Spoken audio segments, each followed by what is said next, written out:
We are most alive, we have the most energy, we are most intimate with our best selves when we're progressing towards our mighty mission. I think what's happened on the planet right now is there's been a great seduction and a great brainwashing. When we are kids, we want to be astronauts. We want to do all our dreams. And we're full of curiosity, and we're loving, and we're passionate, and we're strong. We're not afraid to be ourselves. But as we leave the perfection of childhood, the hypnosis and the brainwashing begins. Be reasonable. So that's our nature, but our parents give us limitation based on their limited psychology. And don't sing too loudly, don't dream too big, don't be too passionate. As we've left who we truly are, we've contracted. And now it's all about staying safe in the world versus going out there and letting our brilliant, our primal genius shine. And a lot of people just have stuffed that pain of disappointment and their doubt really deep inside, and they just are addicted to distraction and escapes because they don't want to deal with their potential that they've denied. What's the most important key to success? I think it's hunger. It's not getting satisfied. A hunger that doesn't go, a hunger to learn, a hunger to grow, a hunger to serve, a hunger to give, a hunger to create breakthroughs. Most people are hungry until they make a certain amount of money and then they get comfortable. And there's nothing wrong with that, but it's not about the money. It's not about the business. It's about your growth, because every one of us either grows or dies. People ask me all the time, what does it take to be happy? I say one word: progress. Progress equals happiness, because achieving a goal feels good for how long? A week, a month, 3 months, and then there needs to be something else. And the reason for something else is because you gotta grow. I want to find more, all I can.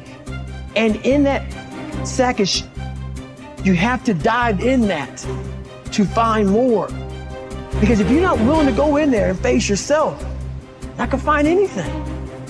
You can live right here on surface, man, right here on surface. So if there is an ending to this world and there is somewhere to go and there's a judgment, you're gonna get there and you might see a chart. And that chart may tell you who you should have been. And now you get the rest of your life to think about that. Man, I could live a much better life if I just would have just suffered a little bit more. Success is not gonna show up at your front door and knock on it and say, here I am. It's not coming to look for you. In fact, success is not thinking about you. Success is already doing its job. You got to be willing to do your job.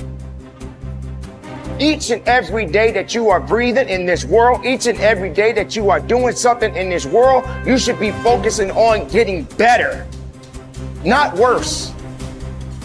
You should be understanding that, hey, I can't be this same person on a day in, day out type of way. I got to keep focusing and going further and going harder and going stronger and pushing myself till there's nothing else left to push forward. So now's the time for you to hit the gym of your life and start exercising your self-discipline muscle. No more talk, no more excuses. From this moment forward, it's all about massive execution. Will there be days that you don't feel like it? Yes. Will there be days that you want to stop? Yes. Will there be days that you want to give up? Yes. Will there be days that you want to quit? Yes. Listen to me. Quitting is never an option. We've all bought into a lie. We've bought into a lie that confidence is belief in self. And so when you're in a situation which is normal, where you don't believe in yourself, you're like, oh my God, I have no confidence. The truth is, and I want you to walk out of here with a new definition of confidence. Confidence is the willingness to try. Because when you try and you take action, what happens, and what's happened for France, is that when she sees herself taking action, what happens is she sees herself being the kind of person that takes action. So she has evidence that she can rely on herself. And that action is what builds confidence. It doesn't start with belief. The real way for most of us is not to wait to believe, but to push ourselves to act. And through the action, you will build the belief. We're built to walk uphill. And when you reach the pinnacle of the hill, you want to stop and appreciate the vision, but the next thing you want is a higher hill in the distance, because it's the uphill climb that it's from the uphill climb that we derive our value, and I mean this technically. So almost all the positive emotion we feel, especially the emotion that fills us with enthusiasm, and that's to be filled with the Spirit of God, by the way, because that's what enthusiasm means. That's experienced in relationship to a goal.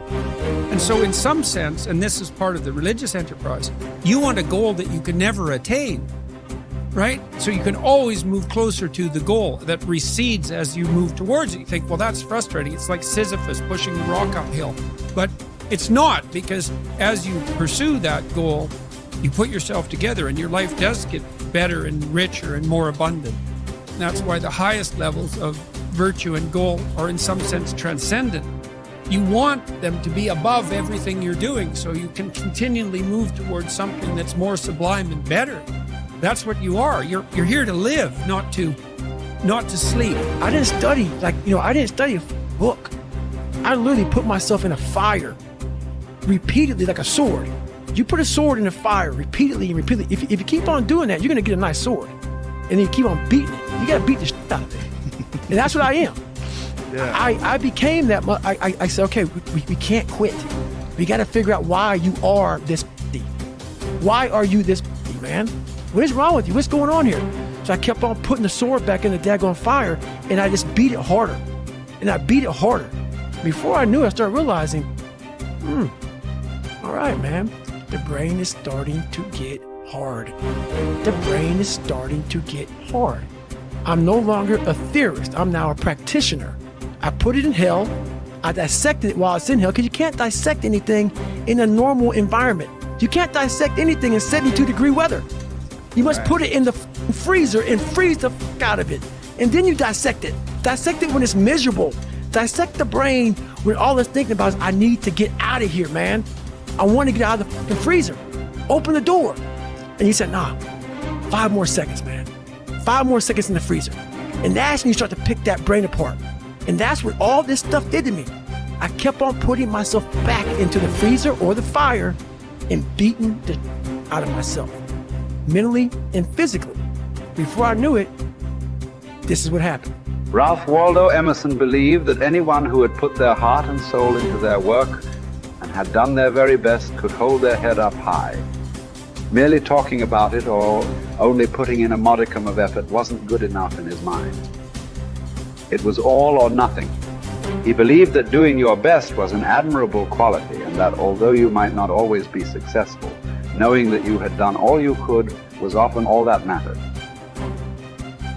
At least you could look yourself in the eye.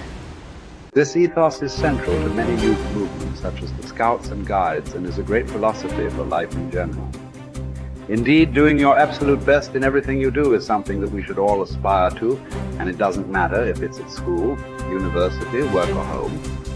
If you think about it, doing your best is also central to self-reliance, because it allows you not only to test your capabilities, but also helps you to learn and therefore extend them. It's only when you are at the edge of your ability that you can really test your mettle and see just how much you can depend on yourself.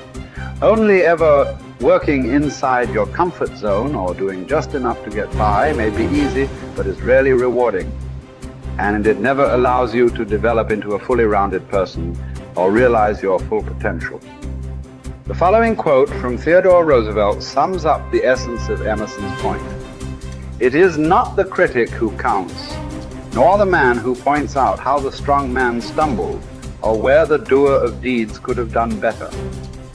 The credit belongs to the man who is actually in the arena, whose face is marred by dust and sweat and blood, who strives valiantly, who errs and comes up short again and again, who knows the great enthusiasms, the great devotions, and spends himself in a worthy cause, who at the best knows in the end triumph of high achievement, and who, at worst, if he fails while daring greatly, so that his place shall never be with those cold and timid souls who know neither defeat or victory.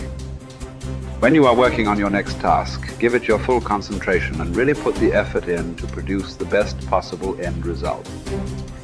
Even if it doesn't lead to glittering success, you should be proud of yourself for doing your very best. No man fails who does his best.